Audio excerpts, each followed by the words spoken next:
Alright, this was posted on my Patreon Discord and caught my eye.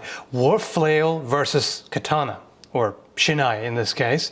I haven't watched it yet. I wanted to give you my first-hand impression, reaction, whatever, commentary. And let's jump right into it. So first off, that is some cool sparring armor right here. Whoa! Whoa, he's powering up. He's going Super Saiyan 2. This dude seems to be quite a bit taller than his opponent, so he already has the reach advantage, and then he's got a pole arm on top of it. I would not want to be the other guy right now. Oh, he actually defended against it and caught the pole with his sword, but because it's a flail, it's like, yep, no you don't. Just whips right over top, knocks him in the head. This is one of the main dangers when facing a war flail. I've come around on this quite a bit. I used to be pretty skeptical about just about any kind of flexible weapon, but when I tried one out, actually on one occasion, it converted me, so to speak. Like, this is to have a polearm, so you have the long rigid pole. You're not dealing with a super long chain or anything that has no defensive capability and is harder to control. This is actually pretty easy to control. You have pretty short flexible link, and otherwise everything is rigid. So it's not that hard to control, and you have some defensive capability. I mean, it's also limited. You don't really want to just catch a sword on the wooden haft. It wouldn't be ideal. I mean, it's better than getting hit, of course. It will accumulate damage over time. It won't be cut through in one go. I've made a video about that too.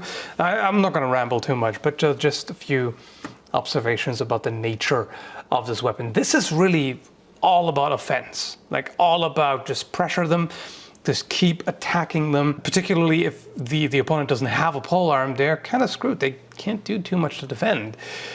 Even if he had caught the flail end in and of itself rather than the pole, this would have still, just in terms of power difference, this would have still been pretty difficult to stop.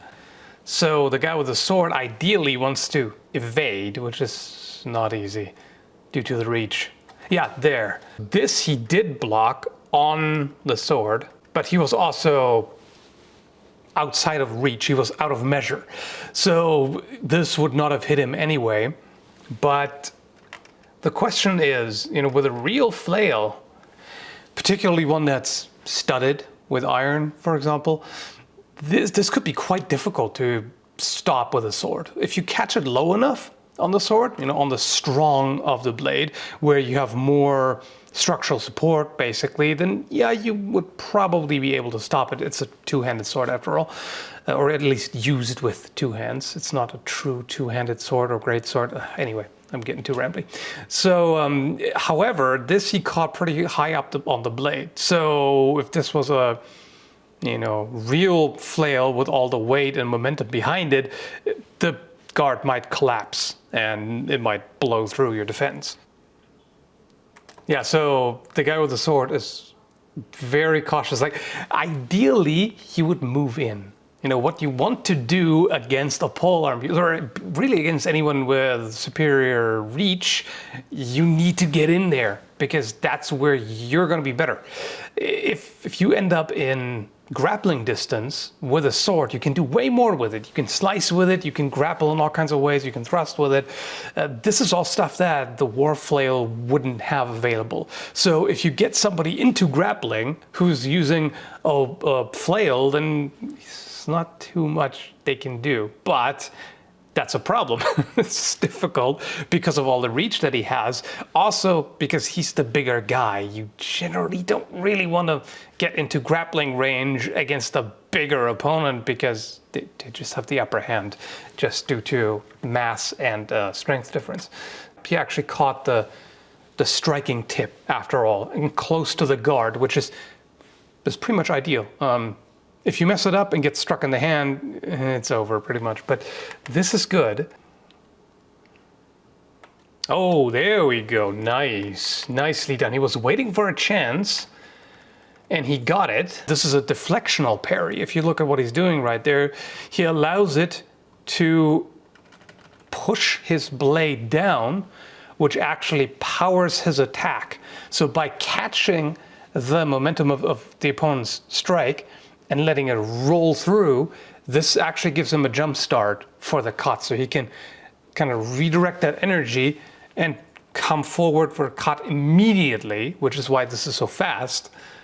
And boom, there you go. Perfect, very well executed. And this is one of the few ways in which you can effectively defend against such a weapon. Very nice. Deflect, counter, boom. And then I know this is a Kendo thing where they strike and then they run through. In this case, that also makes sense to be able to use this moment to close in, because as I said, you want to close in because you can do more. In real combat, ideally, you wouldn't just deliver one cut and hope it's enough.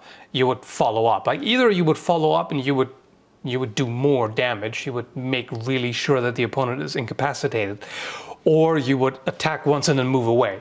Because if you just attack once and you're like, "Yep, I got you," and in real combat, a lot of injuries which are fatal are not going to be incapacitating right there. You know, even if you thrust somebody like literally in the heart, they're not gonna boom immediately drop. I mean, they might. There are a lot of random factors, and depends on the individual. It depends on their pain threshold, I don't know what the threshold for fainting is. Different people faint more or less easily, things like that. There are a wide variety of potential factors. Anyway, so even a serious injury may not necessarily stop them right there. They may still be able to deliver an attack, perform a few actions, and if they mortally wound you with those actions, then nobody wins. Anyway. Wait. He thrust. Okay, it looks like they didn't count that, and I wouldn't either because he was too far away. There are thrusts with quarter staves. Would have hit the arm, it looks like. That would hurt, don't get me wrong. It wouldn't be incapacitating. A thrust to the face could be quite effective. You definitely see that in the historical manuscripts. So, not a bad thing to do. It's kind of hard to count. Whoa. Nice. Flail guy was too close. He was flailing when he shouldn't have. At this point, he should have moved back. The other guy was also moving in, so that's helpful.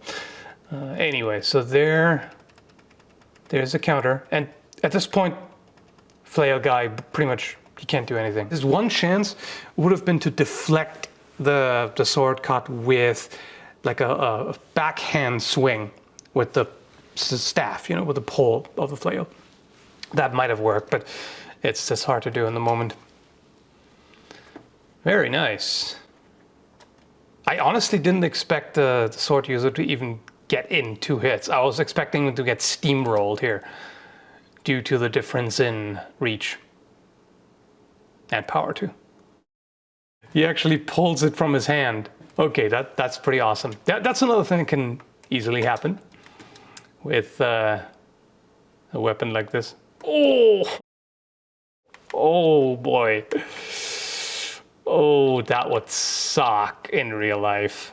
Look at that. Like so he lets go with the main hand and swings with the offhand. What that does is it lengthens the lever. So even though he's swinging with one hand rather than 2, this is actually more powerful. With a blunt weapon, it's better to be struck in the soft parts than on bone, but this is such a massive impact that would probably rupture internal organs. So he's done. Oh, yep, that problem again. If this had been just a regular rigid polearm, he would have gotten it. He would have stopped it. But because it's a flail, it whips around. So that's the deal with the flail. It has some disadvantages compared to entirely rigid weapons, because you have a piece there at the end that you can't really defend with unless you actively strike into the opponent's attack. So there's a part that's not really available for defensive use, and it's harder to control. But this is the good thing. It does things that other weapons can't, rigid ones. Oh, and same thing there. I think it whipped around again. By the way, I really like the editing there. The anime blood effect, that's pretty cool. Now the question is, did it hit him in the back of the head or in the arm? I think it's the back of the head. So realistically, in a real fight, he might not be able to even perform this attack here. Because if you get smacked in the back of the head pretty hard with a blunt weapon, there's a good chance you're going to be knocked out. So that's hard to say. But good effort. Oh, okay, that was beautiful. That was that's basically high risk, high reward. This right here. So he lets go of the main hand in order to be able to get more reach. As if you're holding on with both hands, then you're going to be more squared, so you can't extend as far as if you let go and rotate your body and push forward like that. So this is very good as a surprise attack. The drawback is if this fails, you're probably screwed. You probably have the sword knocked out of your hand, or you won't be able to recover quickly enough. But this is what happens. It is getting knocked out of his hand. But yeah, that worked out in his favor. Boom, right in the face. Perfect. Oh, yep. That's just a textbook use of his superior reach right there. Yeah, he's done for sure. That's brain mush.